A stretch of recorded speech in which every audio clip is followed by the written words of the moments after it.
All right, so this week, as I said, we're going to take a look at two sections, okay, in the book, 3.1 and 4.1. And we're going to look at what's called inverse trig functions.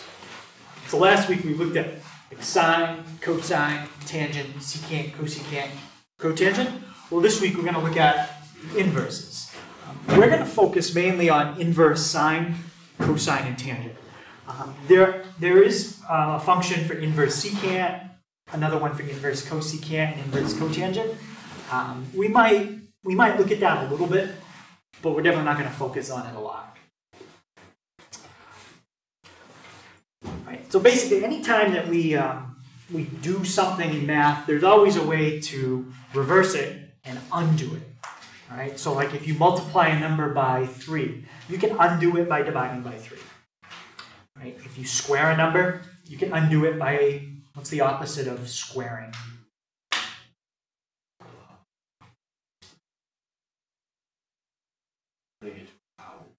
Well, squaring is putting it to a power of 2. So to undo that, yeah, square root. Yeah, there's always a way to undo what you did and get back where you started. Well, in trig, let me just put this, doesn't really matter, but I'll put it in degrees. I'm going to take the sine of 30, and I get the answer 0.5. Well, now I'm going to do the inverse sine of 0.5. When I hit enter, what do you think I'm going to get back? 30. 30, yeah. So it takes it and undoes what I did in the first step and gives me back the number I started with. Okay, inverse sine. Okay. And inverse cosine and inverse tangent work similar. So the first thing is the symbol for it. Okay, what does the symbol look like? Well, I just showed you on the calculator. It's a trig function, and it has this little -1.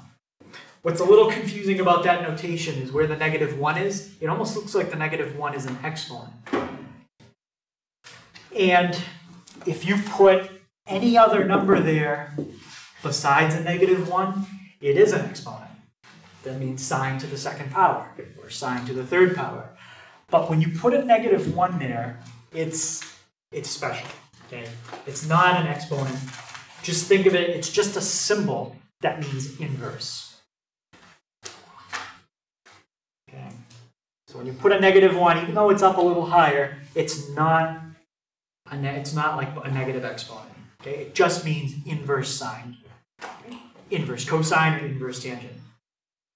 Now, you won't see it as much in our book, but some older books, or even if you see some problems and the directions said to you, find the arc sine of, and then they gave you something. Arc sine means the same thing as inverse sine. It's kind of an older way of asking the exact same question. Okay? Same with arc cosine and arc tangent. Right? So most of the time, I'm going to stick with those abbreviations, but if you ever see one of the 3 on the right, they mean exactly the same thing.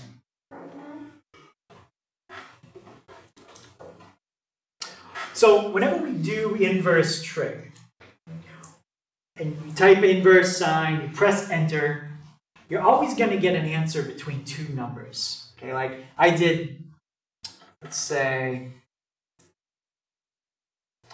I do inverse sine of 0.9. I get an answer of 64.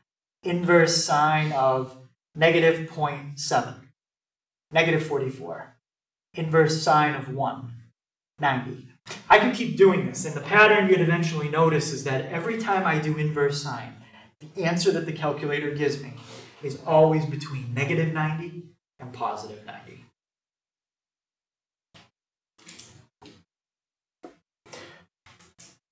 Always. And the reason we have to do that is because if we don't, we can run into a little bit of a problem if we don't say this. All right, let me take the sine of 30. I get a half. Let me do the sine of 150.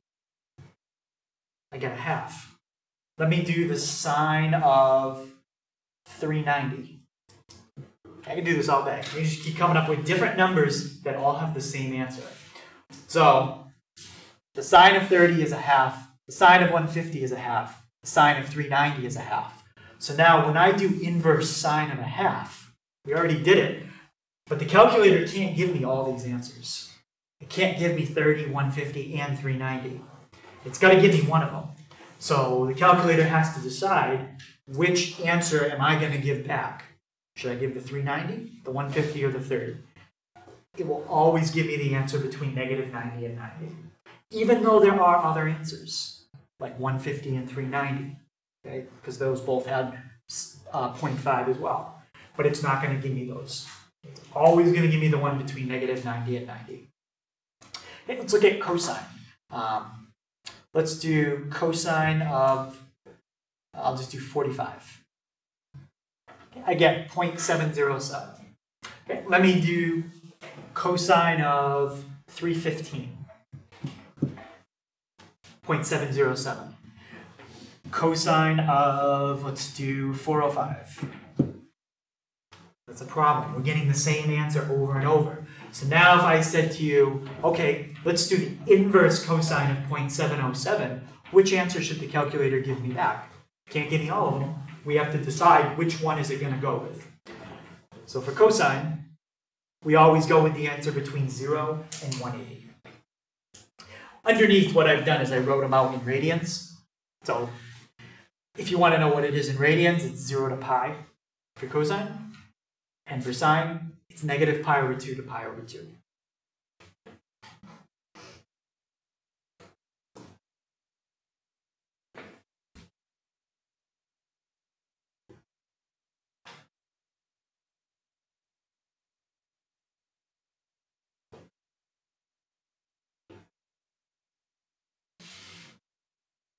Yeah. So is it in between 0 and 180, you said? Yep, for inverse cosine, if you just keep typing in things like inverse cosine of 0.278, inverse cosine of 0.707, it's not exactly 45 because it wasn't exactly 0.707, but I get 45. Inverse cosine of negative 0.9, 154. If you keep doing that, you're always going to get answers between 0 and 180. And the last one, inverse tangent. Okay, if you do inverse tangent and press enter, the calculator will always give you an answer between negative 90 and 90. Okay, and same reason we have to agree on that is because technically there's multiple answers. But if I only want you to come up with one, I'm going to have you stick with the one between negative 90 and 90. Okay, and we'll see when we start using that sheet I just gave you guys. That looks like this. Where is it? Right here. We're going to see that there are multiple answers. Okay? And we're going to figure out which one to stick with. Now, the one for inverse tangent and the one for inverse sine, they look kind of the same, but does anyone see what the difference is? Yeah, Corey. Line underneath the sine. Yeah, this one has the line under the inequality symbol, which means it can equal. Inverse tangent doesn't. And that's because if you go to your chart, look at the tangent column, look at 90 degrees or look at negative 90, and look at what you see. Go to the tangent column. Actually, I already circled it. But go to the tangent column, look at 90 degrees, it says undefined. Okay. When the tangent is exactly 90, you can't do it. It's undefined. So that's why back here, I did not put the equal to, because it could never be 90. That's undefined. Okay.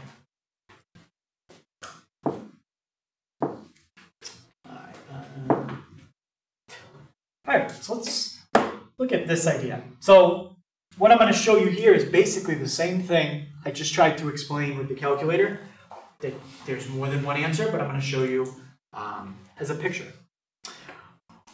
All right, so I said this negative 90 to 90, okay? I just kind of made that up. For cosine, I said 0 to 180, but there's a reason why I picked those numbers, and those are the numbers that everybody uses. So we went through some of these. I didn't do all of them. Well, the sine of 30 is 0.5. Okay, I wrote it down. Sine of 65 is 0.906. And I just went through a bunch of them. The two that I want to focus on are 30 and 150. Okay. Since they come out to the same answer, if I said to you, all right, tell me the inverse sine of 0.5, you've got two options to pick from, 30 and 150. From what I just told you, you should know you picked the one between negative 90 and 90. And there's only one here that's between negative 90 and 90. The other one isn't.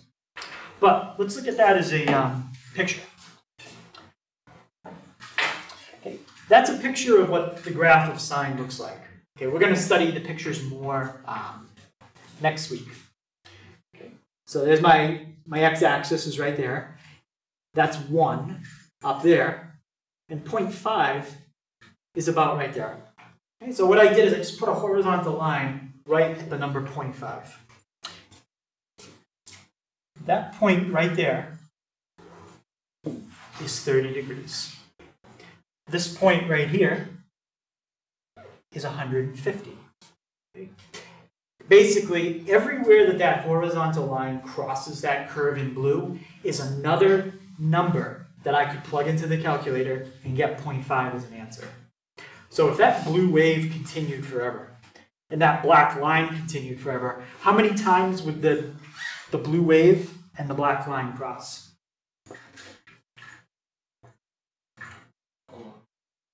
Eric? Infinite. Infinite. Okay. It would cross here, it would cross here, it would cross probably around over there, again over there, basically infinitely many times. So what that means is, technically when you do inverse trig, there's an infinite number of answers. Okay. But we can't have that. We've got to all agree, all right, there's an infinite amount, but I'm always going to give you the one between this number and this number. All right. And if I have, let's see, take this, let me just show you why negative 90 to 90 works. That line that I just put there is positive 90. This one right here is negative 90. So pretend like everything I blocked doesn't exist anymore. How many times is that horizontal line? I don't want to move that, I want to move the line. How many times is that horizontal line hitting that graph in blue now between the two boxes? 1. Just one. It's only hitting one. And what that means is if we all agree to stay between negative 90 and 90, we'll only get one answer all the time. Because the horizontal line, no matter where you put it, it only hits it once now. Okay? As long as we stay between negative 90 and 90. So now, let's look at cosine. All right. For cosine, it wasn't negative 90 to 90. What did we say for cosine? We had to be between what? 0 and 180. 0 and 180. Well, let's try negative 90 to 90. Let's block everything that's not that, and let's see what happens. So negative 90 is right on that line. Positive 90 is right on that line. If I draw in a line, how many times does it hit? It can hit twice. That's a problem. If it can hit twice, that means the same question could have two answers. So now let's try what I said before. Let's try 0 to 180. Now, no matter where you put that line, it's only going to hit once. You're guaranteed to only have one answer.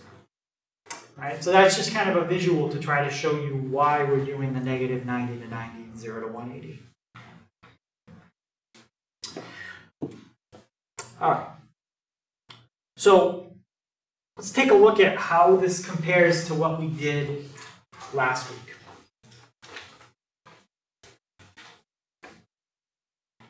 So last week, this is the kind of problem you would have had on the test. Tell me the sine of 30. Okay. You would have drawn a unit circle, made your 30, 60, 90 triangle, labeled the sides with the 1/2 root 3 over 2, and then sine is the y value. Well, that was last week. So I gave you this, what I'm pointing to, the 30 degrees. You gave me that, what the question mark is. This week it's reversed. This week, I'm giving you the question mark. So I'll tell you the answer to the sine of 30. I'll tell you it's 1/2. What I'm not giving you is the angle. I'm not giving you what the x is this week, okay, which is inside the sine function. Right? So it's kind of the opposite. Last week I gave you the number that was inside the parentheses. You gave me the number on the other side. This week, I'll give you the number on the other side, and you're going to work backwards using inverse trig to tell me what number goes where the x is. Right, so it's just the opposite. Any questions on that idea? Yep. But do we have our calculators in degrees or radians? It depends on the problem. You can do it either way if the directions don't say, but usually they're going to tell you which mode to be in. Yeah. All right. Kind of just another way to look at this. Last week, I keep using sine, but you could use cosine or tangent. Sine of an angle. So last week, I always gave you an angle. 30, 45, whatever it was. And the answer that you get, just to be clear, is just a number. It's not an angle. It's not how long something is. Okay, when you type in something like this on the calculator, sine of 78 degrees, 0.978, that's just a number. 0.978 is not an angle, it's just the number 0.978.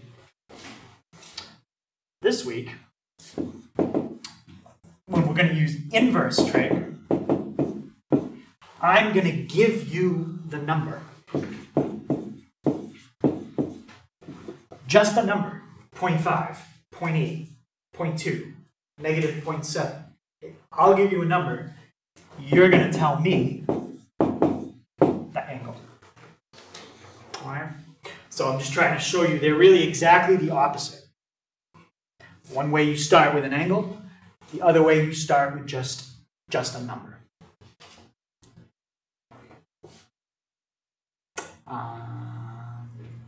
Okay, so I'm going to show you when to use this chart, okay? Because this won't answer every question. You can't put every single possible question in the world on this chart. So how do you know when to use the chart? Well, you know when to use the chart if the problem has ones, negative ones, 1/2, square root 2/2, or something like a square root 3/2. Those are all the numbers we worked with last week. So anytime that the numbers I just circled are like 1/2, ones, root 3/2, root 2/2, square root of 3, anytime you see a question with those numbers in it, then you know the answer is going to be on this chart. Okay, so just think, all the numbers we worked with last week. And those could be negatives too. Negative 1/2, negative 1, negative root 3/2. Now, if you get a problem that looks something like, say, inverse sine of 0.72. All right, I'm looking at 0.72. Doesn't look like a half, doesn't look like 1, doesn't look like root 3/2. 0.72 is not a number you're going to find on this sheet. So a problem like that, we're going to use our calculator. All right. So we'll practice first just using the chart, and then I'll show you how to do some on the calculator and switch between degrees and radians. Okay, so let's try this one. Inverse sine of 1.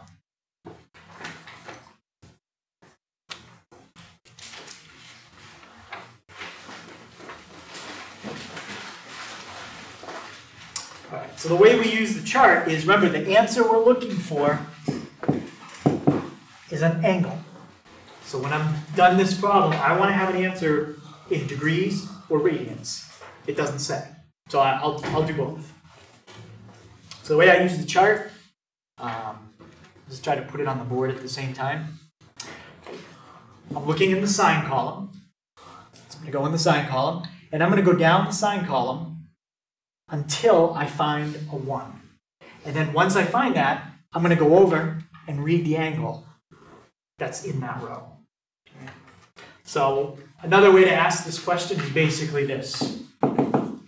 If I wanted to kind of write it out, the sine of what angle is 1. That's exactly what that means right above it. The sine of what angle gives me an answer of 1. Anyone think they can tell me what the answer is? Yep, Scott. 90 degrees. 90 degrees, yes. Last week, I would have asked you the question this way on the test. What is the sine of 90 degrees? And you would have told me 1. Okay? So it's just the opposite. So the sine, so we get 90 degrees, or we could also write pi over 2 radians. Either answer. They're both correct. On the test, if it's a multiple choice question, you'll know what mode to be in, because the multiple choices are either going to have numbers with the little circle up higher, and then you know, oh, I should be in degrees. Or if you see numbers without the circle, then you know you should be in radians. Okay, let's try this one. Inverse sine of -1. Okay, so what you should be thinking in your head right now is, okay, the sine of what angle is -1? So you're looking down that sine column until you find a -1. And then once you find it, you're going to read off the angle. Just remember, you've got choices for each angle. You've got a positive version and a negative version. You've got to give me the one that's between -90 and 90. Okay. Anyone think they see what the answer is for this one? Corey? -90. Yep. So we go down, sine column. I see -1. I go over to the angle that would give me that. I see two choices. 270, -90. They're both right. But we want a single answer. So we all agreed we're going to go with the one that's between -90 and 90. Okay, I'm not going to write every answer in degrees and radians. I'm going to stick with degrees. But I'll practice some on the calculator in radians later. What if like some of them they don't have an option between -90 and 90? They all will. For every problem that I'm going to give you right now, there will always be an option between -90 and 90. In fact, there might be several options. So let's find out what angle would I take the sine of. So the sine of what gives me a half? That's the question you're trying to answer right now. The sine of what gives you 1/2? Okay, so let's go down the sine column, and let's just circle all the spots where we see 1/2. And just make sure you're in the sine column, not cosine or anything else. Anybody see 1/2 in the sine column? Where do we see that one? Yep. Yep, I see it there. And I got a couple choices, 30, -330. I'll come back. And does anybody see 1/2 again 150. at 150? Oh, so now we got a couple choices. We got 4 choices. We have choices of 30, -330, 150, or -210. Out of the 4 answers I just said, they're all technically correct. But we agreed if we're going to give one answer, we give the one between -90 and 90. And that's exactly what a calculator does. It will always give you the one between -90 and 90. Right, so Eric, which one is correct here? The 30. Yep, I agree, the 30 degrees. And it's very easy to check your answer on the calculator. Just plug in 30 right here and see if you get the number they originally gave you in the problem. Does the sine of 30 come out to 0.5? Yeah, we've done that one a couple times. Okay, any question on that? So the reason, like, you might be wondering, well, why would you ever want to find an angle? Well, eventually we're going to look at something kind of like maybe you've got a building there. You're standing right there. You make this triangle. And you want to know what the angle is from where you're standing to the top of the building. In other words, you don't know the angle. How could you find it? Inverse trig. Inverse trig is always used to solve for an angle if you don't know it. And that's eventually what we're going to be doing, finding angles in a triangle, which could represent, a building or whatever. All right, let's look at a couple more for inverse sine. Okay, inverse sine of root 2 over 2. Okay, let's do this one in degrees and radians.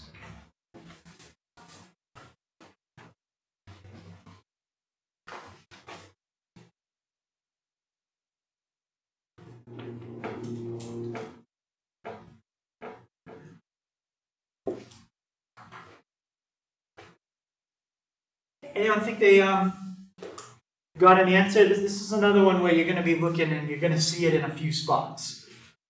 Yeah? 45 degrees. Yep. So the angle that you would take the sine of and get root 2 over 2 as the answer is 45 degrees. Or, what's 45 degrees in radians? Pi over 4. So the other options Christian had were negative 315. Nope. That's not between negative 90 and 90. 135. Nope.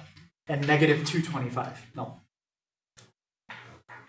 Okay, so every answer or every problem will have multiple choices to pick from. You'll never have one that you can't find an answer. Okay? And if you can't find it, it's because it's not on the chart, and then we use the calculator anyway. So there's always an answer. All right, let's try inverse sine negative root 3 over 2.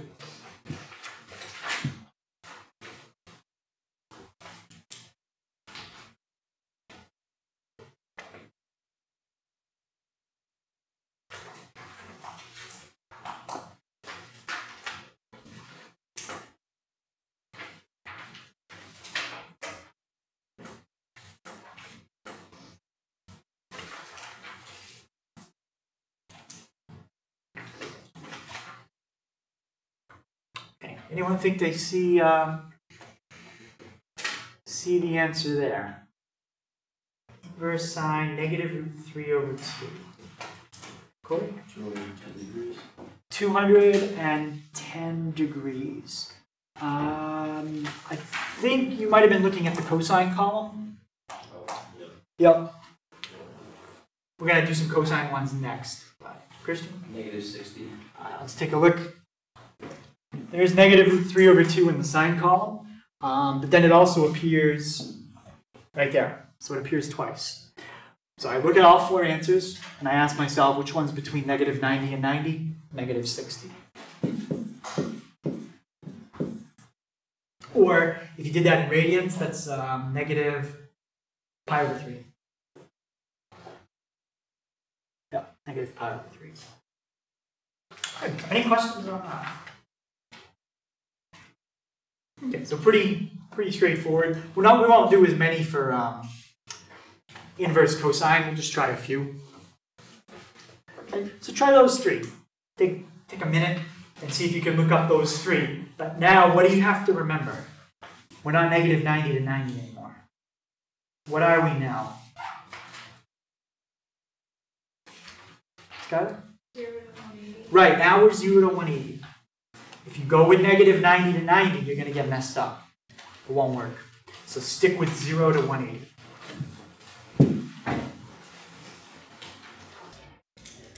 All right, so first one, inverse cosine of 0. So we're sticking between 0 and 180. And Kay, did you get an answer for inverse cosine of 0?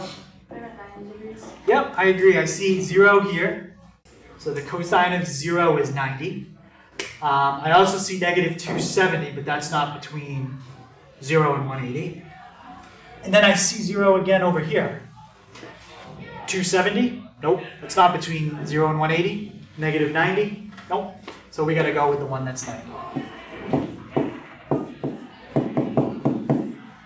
So 90 degrees, or you could do pi over 2 radians. How about Oscar? Inverse cosine of negative a half. I got 120 degrees. All right, let's check. I'm going to go down the column till I find negative a half.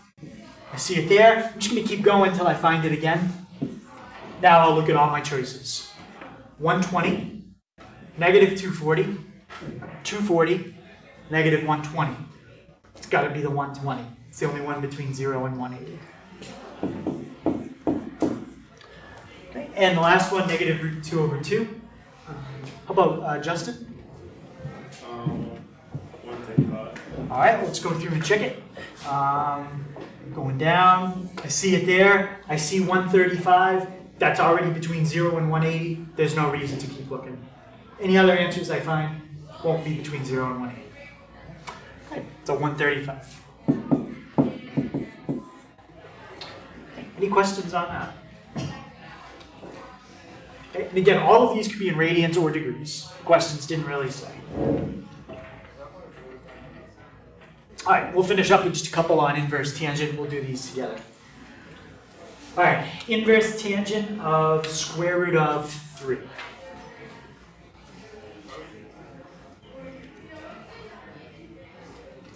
Okay, what am I going to be between again? Is this, what's my numbers? Yep. Negative 90 and 90. Negative 90 to 90. The only difference is we won't equal negative 90 or positive 90. So I see square root of 3 right there. Keep going down. See it again right there. Okay, so my 4 choices, I see them all. 60, negative 300, 240, negative 120. Which one do we go with?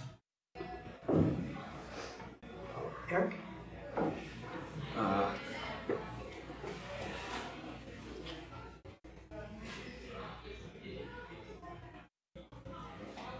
think 210. So 210 for this one is not an option. The options are 240, negative 120, 60, or negative 300. I don't know. You sure? Skyler? 60, why? Because that's the one between the negative 90 and 90. Yep. Okay. And the last one, negative root 3 over 3. Let's take a look. Okay. Anyone think they got that one, Christian? Negative 30 degrees. Yep, negative 30. Last one. Okay. So that's pretty much how you could use this chart. Okay. You can use it to look up angles, or you could use it the other way to do problems on last week's test. Like, what's the sine of 300? Oh, go to the angle first, then go to the sine column, and then look up the number. Sine of 300 is negative root 3 over 2. All right, so now, what if we can't find the answer on the chart?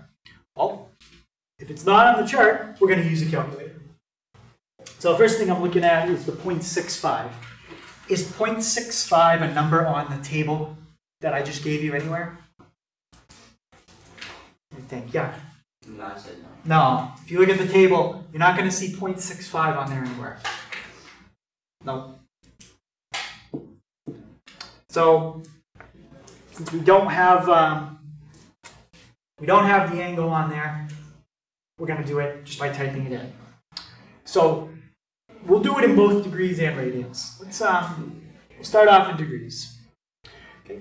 Does anybody want a calculator to try typing the problem in? Yeah? Okay, let me get those. Hold on 1 second.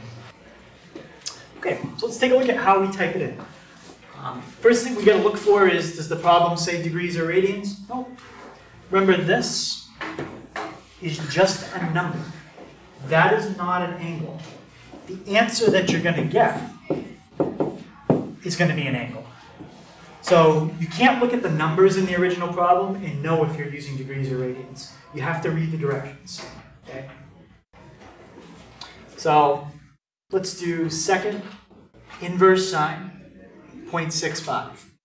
Again, 40.54, and I did it in degrees. So I'll write that down. That means if I took the sine of 40.54 what should I get?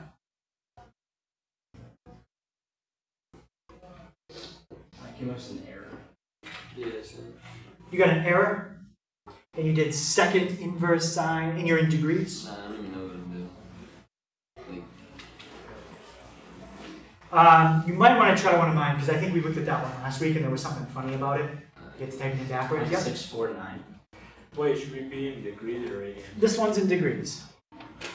So yeah, if I type in the sine of 40.54, look what I get. I get the same answer I started with. Again, it's not exact, it's 0.6499, because I didn't type in the exact answer. So 40.54, that was in degrees. All right, let's take a look at doing the same thing in radians. You don't change anything other than the mode when you put it in radians. So here's exactly the same thing in radians. I'm going to type inverse sine of 0.65, and this time I get 0.71.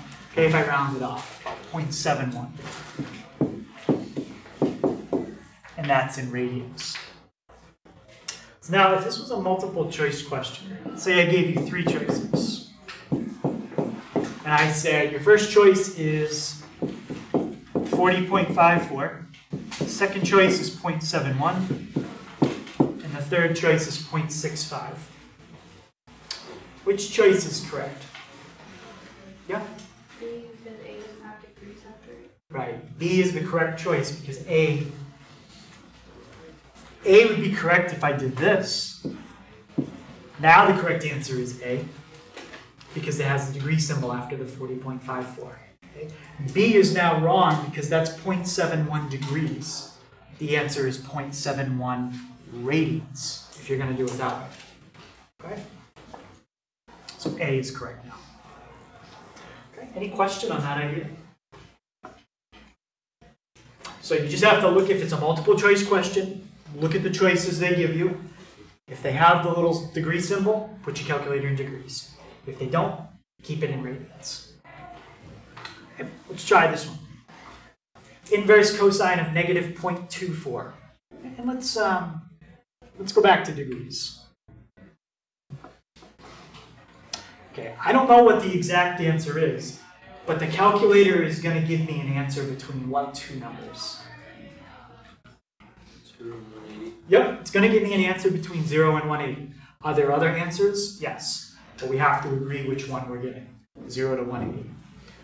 So second, inverse cosine, negative 0.24. And did anyone get 103.89? Wait, how do you do the inverse? Yeah, wait on how we did it. So to do inverse, you press second, and then sine or cosine or tangent. Or second? Second, it's on my calculator is right in the upper left. It's the blue. I think it's a blue button. Shift. Is that one of my calculators? No. Oh, it could be shift. Yeah, could be. Yeah, My calculator just gives me an error. it gives you an error. All right, and you typed it in. It looks exactly like that. Yeah. Inverse cosine, and you use that for the negative symbol. Yeah. And you're in degrees. Is that 0.24? That's 0.24. Or you put in sine? You worked now? You got it? Okay. If you type in something like this, inverse cosine of 24, say you forget the decimal, you're going to get an error. It says error domain. We'll talk more about that error next week, but make sure you just type it in 0.24 or negative 0.24. So I lost it. What did we get for that? 100 and something? 103.8. 103.89. So that's the angle you could take the cosine of, and if you did that, you'd get an answer of negative 0.24. Let's try this one. Inverse tangent of 34.3.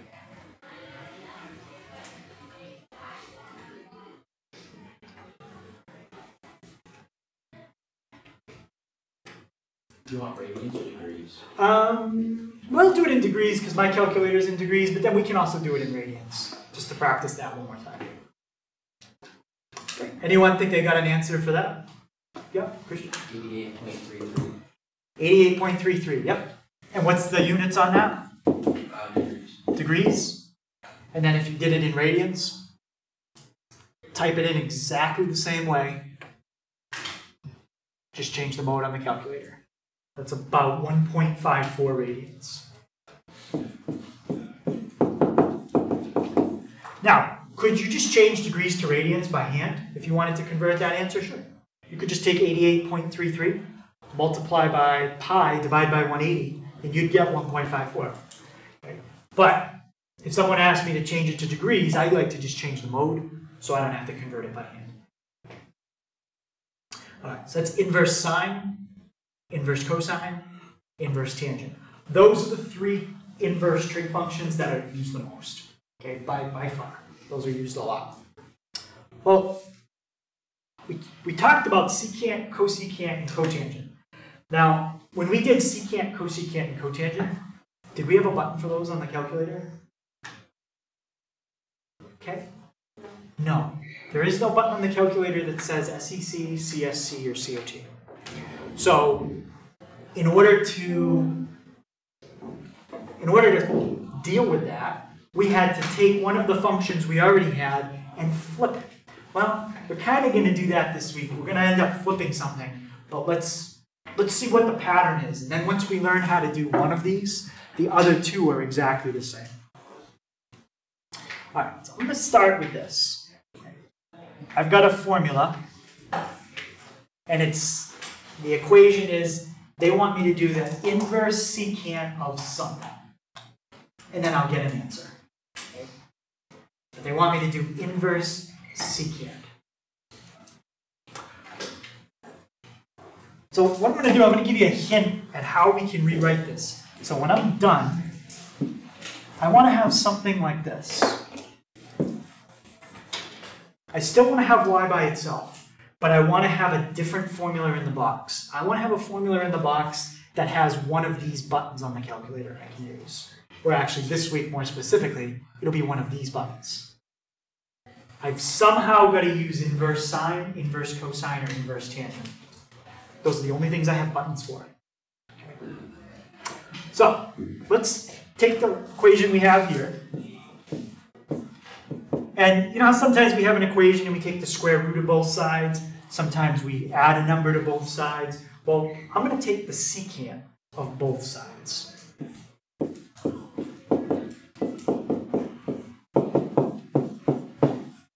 All I did was take everything that's on the left, and I took the secant of it, and I took everything that's on the right, and I'm taking the secant of it.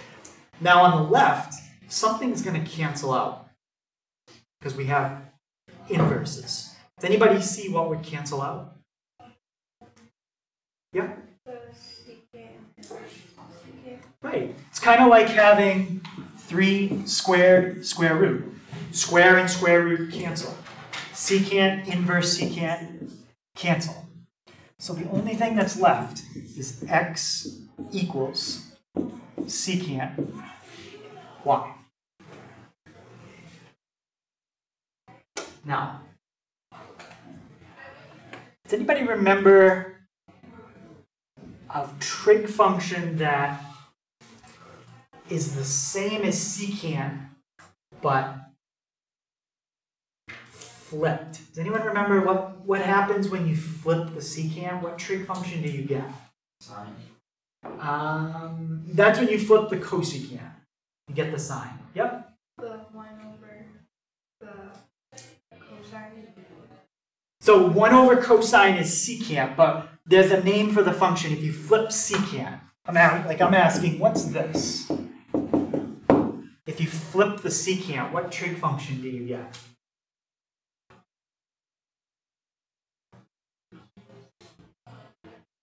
Got it from last week.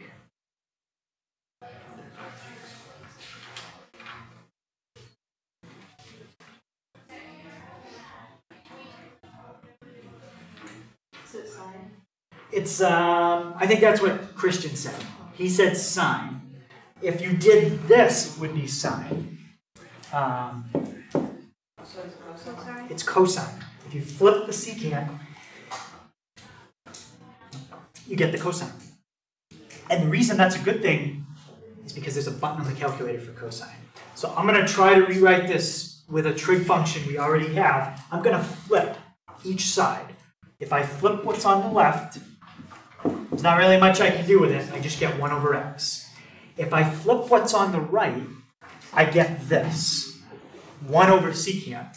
But from last week, we know that if you take and flip the secant, you get the cosine.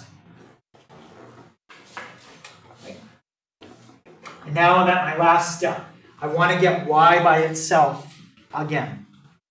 But now I'm going to be working with a trig function that I have a button for. So that's a good thing. So I want to get rid of cosine. What function did we just learn about today that cancels out cosine? Yeah? Inverse cosine. And if you do it on the left, I'll just try to squeeze it in. You got to do it on the right. Inverse cosine, regular cosine, cancels out. I have y by itself on the right. Again, it's exactly what I started with. But look at what's on the left now. Inverse cosine. And inverse cosine, I've got a button for right there. I just did it. So now I have a way to figure out what y is without using inverse secant, because I don't have a button for it. I can use inverse cosine, but the trick is you have to flip that. Right? If you want to use inverse cosine, which you have to, because that's what you have a button for, you have to take the number they give you and flip it. And that's going to work exactly the same for those two as well. So when we have secant, we're going to use inverse cosine. When we have cosecant, which trig function do you think we're going to use there? We're going to use the inverse sine. And when we have cotangent, which one do you think, or I'm sorry, when we have inverse cotangent, which trig function am I going to use?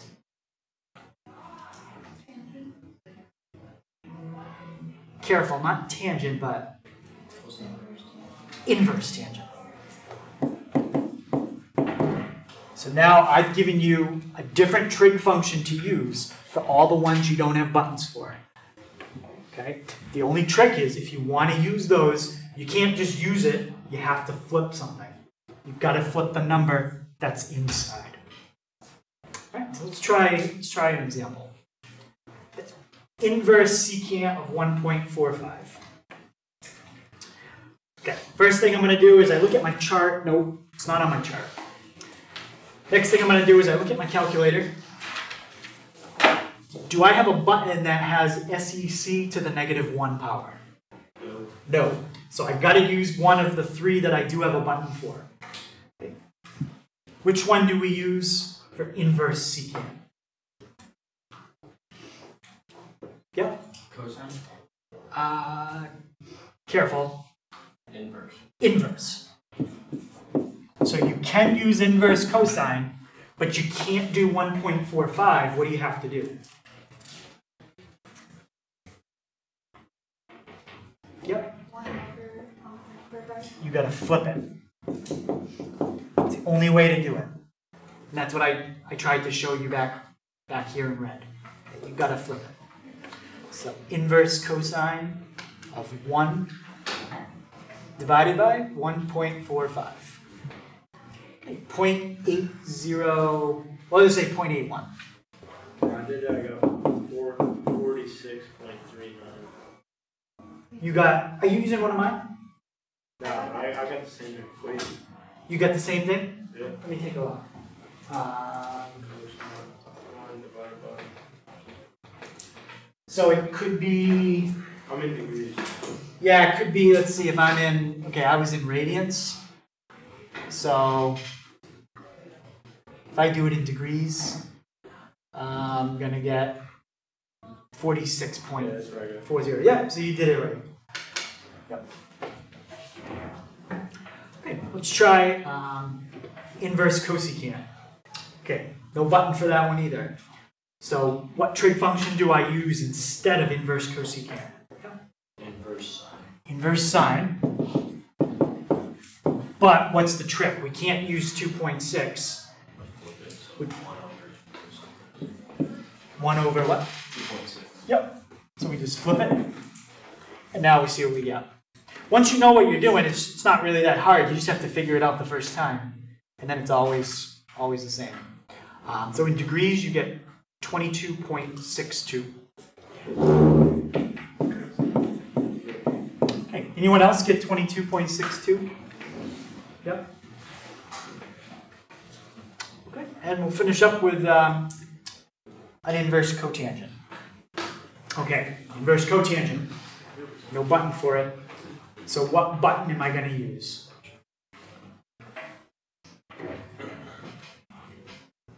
Button? Inverse tangent. Yep, exactly. We're going to use the inverse tangent.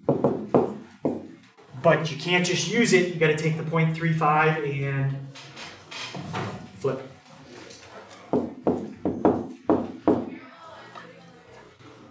So we're still flipping, a little bit different flipping than last week. Last week we flipped the entire function. This week we're just flipping what's the number inside it.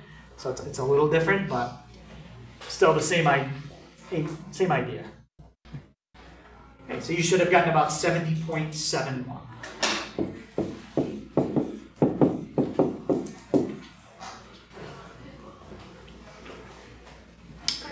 Any questions on that one?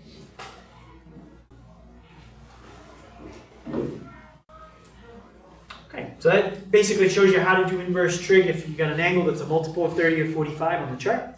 If you don't, plug it in on your calculator. All right, so homework tonight, you're going to need a calculator for pretty much every problem at the end. So if you don't have one and you want to borrow one to use in class, you can. It's page 187, 13 to 17, 19, 20, 22 to 31, and that's all, and then 33. Okay, so we'll take a look at that tomorrow, and then we'll finish up this section tomorrow, and we'll start part of our last section for the week, which is 4.1, and the plan is to finish that up on Wednesday.